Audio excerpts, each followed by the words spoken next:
Welcome to Java by PC Tutorials. It's Pravar. Today we are going to cover a simple topic, why Java was invented or what was the need of Java. As prior to Java programming language also, there were some programming languages in the market like C or C++. Then why was Java needed? So obviously there were some problems in C or C++. We'll see these problems now. So what happens uh, generally is you write the code, you compile it, and your compiler will convert that source code into the machine code.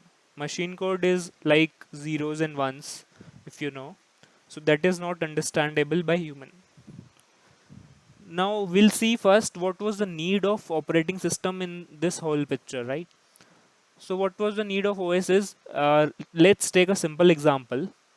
If you have a simple application, banking application, and you need to deposit some amount to your account, then you have to provide input using the keyboard, right? And these key devices like keyboards, mouse, and even the memory is all managed by operating system only. So you're even to run your program, you need OS because your program needs memory to run in the environment. So that's all managed by operating system only. So you're that's for sure. I hope you understand why our program needs operating system to run itself. So now what happens is, like you write a program in C language, then you have a compiler. If you're using Windows, then you have a compiler like Turbo C. Then Turbo C will compile your code into machine code, and then it can run. But the problem here is that compiled code is not compatible with the Linux machine or the Mac machine. That is the platform dependency the C or C++ was having. So that was the biggest problem of those times. So we'll see what could be the solution for these. Now it becomes like the duty of OS vendors to embed compilers for different languages in their operating system itself, like they did, like Turbo C for Windows. In Linux also C compilers were coming inbuilt.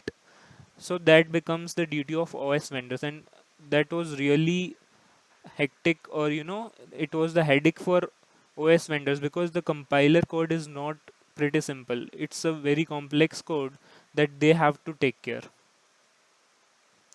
Also, it becomes problem for software product based industries also.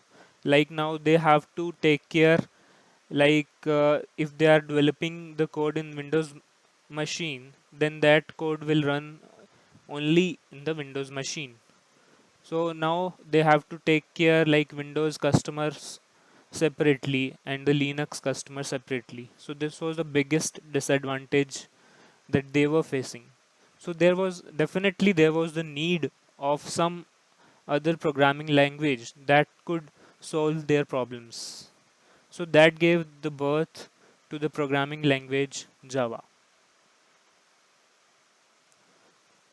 I hope you understand the problems that we were facing in the market.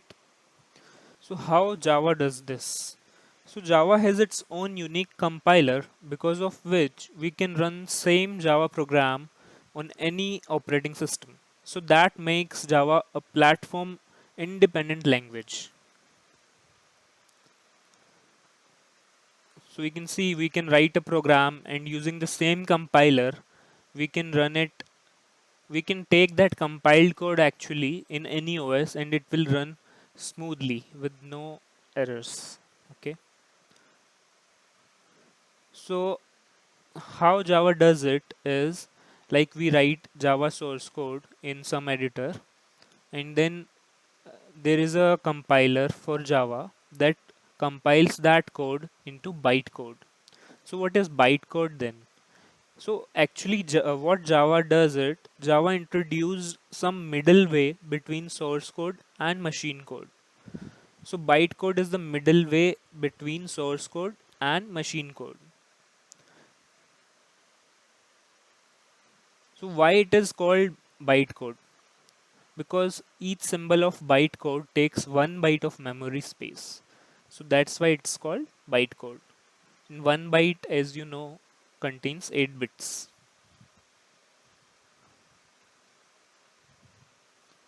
So now the problem is, so bytecode is the middle way between source code and machine code. Now the bytecode is not compatible to OS. So how it will run? So we'll see that also. So basically how Java is independent to platform is, there is JVM, Java Virtual Machine, that creates the virtual environment in the operating system in the RAM. So that creates a virtual environment in which that bytecode will run. So that makes the bytecode as independent to any OS, right? So because bytecode will get the JVM environment, so Java Virtual Machine will create an environment in any OS, and bytecode will get the same environment everywhere. So that makes the bytecode 100% independent to any OS, right?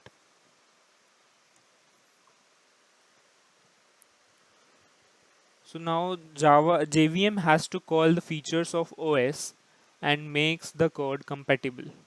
Now the same problem occurs as with the C compilers, right? So now the JVM is dependent on OS.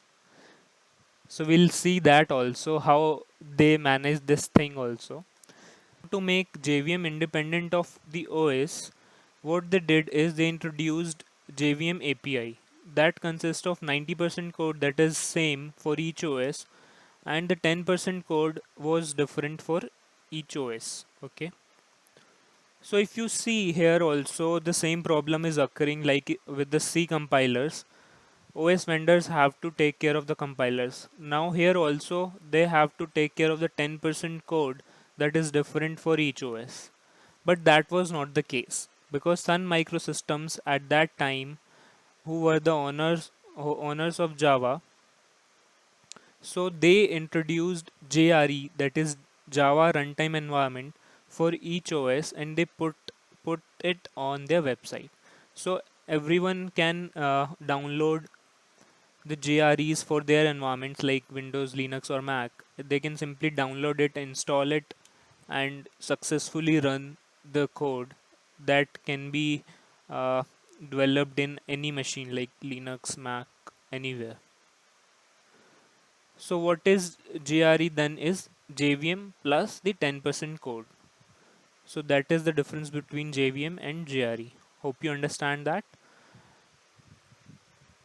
Now we'll see the simple example like what is the cycle of from creating a program and to running it. So you create a program in Java. Let's take a simple name like hello world.java. So you give the extension .java when you edit the program. So Java C is the compiler for Java programming language. Okay. So Java C converts your source code into .class file. So what is .class file is the bytecode of your source code that we understood in this whole tutorial, right? So .class is your bytecode that cannot be readable by humans because it's not understandable.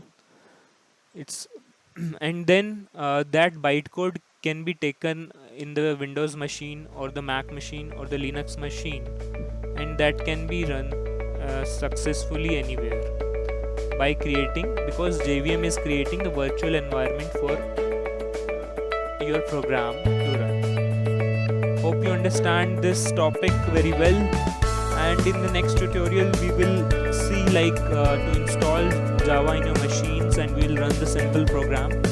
Hope you like it. If you have any questions or comments, please comment in the below section. Do not forget to subscribe my channel and press the bell icon so that you can get the notification for the next video. We'll see you in the next tutorial. Bye.